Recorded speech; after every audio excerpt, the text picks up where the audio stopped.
Well, it's finally happening. I guess we're going to see America torn apart in the next couple months. You can see all of the players lining up. The rhetoric is in full force, and the majority of Americans are hunkering down for the big day. The big question that fills my mind is, when the election is over, will America be a better nation than it is now? Well, I see two possible outcomes. If the Democrats win, then we can be sure that all the rioting will stop.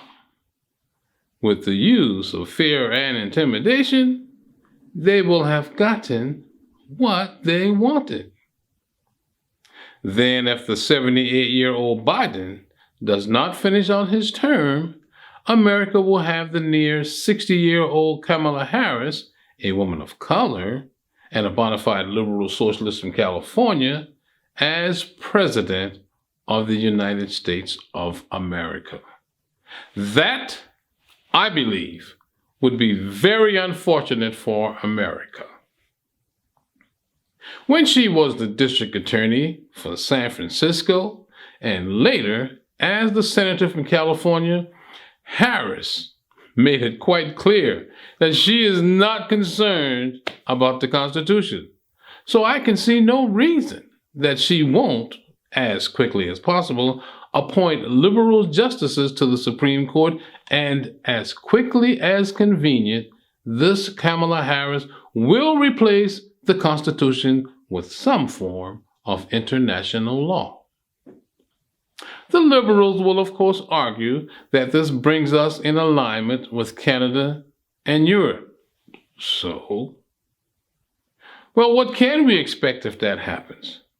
Perhaps you remember during the debates leading up to the primaries that Biden chastised Harris when she said that she would impose what has been called draconian gun control by executive fiat if Congress failed to pass stringent gun controls in her first 100 days.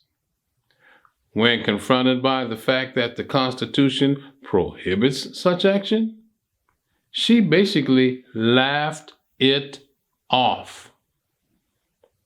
Which means, I'm afraid, that we could soon have an America where there will only be two groups of people who will have guns. Terrorists and criminals who don't care about the law, and second, those who are authorized by the state to carry guns for crowd control. I also predict that we will see the Christian church attacked even more than it is attacked today. In Canada, preaching the Bible can be considered hate speech, and people are arrested and jailed for such actions right now. Without the protection of the United States Constitution, I see no reason why America won't be facing the same fate. But if Republicans win, then I fear rioting and violence will only get worse. At one time, the Democrats had the KKK. Today, the left has Antifa. Similar to the Nazi brown shirts who used intimidation and violence to create fear in those opposed to the party line, Antifa today, funded by unknown persons, operates under a belief that violence is justified to achieve their goals. Now, I know that we're told it's all about Black Lives Matter. Well, I think that's a lie, because the only reason that Black Lives Matter is if it achieves a political goal. I mean, if Black lives really mattered, why wouldn't there be more concern for all of the Black women who are more than twice as likely to be killed by an intimate partner than white women? And what about the fact that Black women are more than twice as likely to be raped in their lifetime? But perhaps even most disturbing is the number of black children who are never even allowed to see life. In 2016, New York had more children aborted than were born. And it has been stated that abortion is the leading killer of black Americans, with over 250,000 of us being killed through abortion every year. And since 70% of all black children are born to single mothers, it's easy to understand why the 2010 census found that 79% of all Planned Parenthood's abortion clinics were within walking distance of Black American and Hispanic communities. Walking distance, just step right out the house and go get an abortion.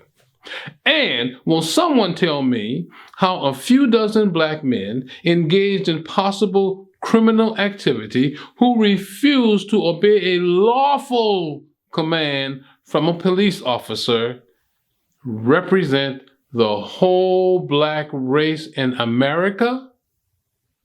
I don't think so. According to the census, over 4.5 million black Americans have a college degree, and I am one of them. Black incomes continue to rise, and while the disparity between black and white still exists, the research shows that the biggest reason is not what white Americans think about black Americans. It is indeed what black Americans think about black Americans. We know, and the research consistently shows, that there is a simple formula for being able to live a decent life in this place called America. Get an education, get a job, get married, and raise a family. And this is true for every race, every color, everyone. So what is this ghetto mentality that tells a child who wants to get an education that somehow they're not being true to their black identity if they want to leave the ghetto?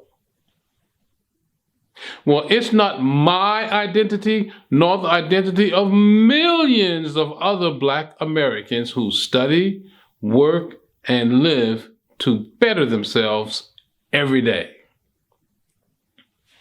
Okay, I grew up in the Jim Crow South.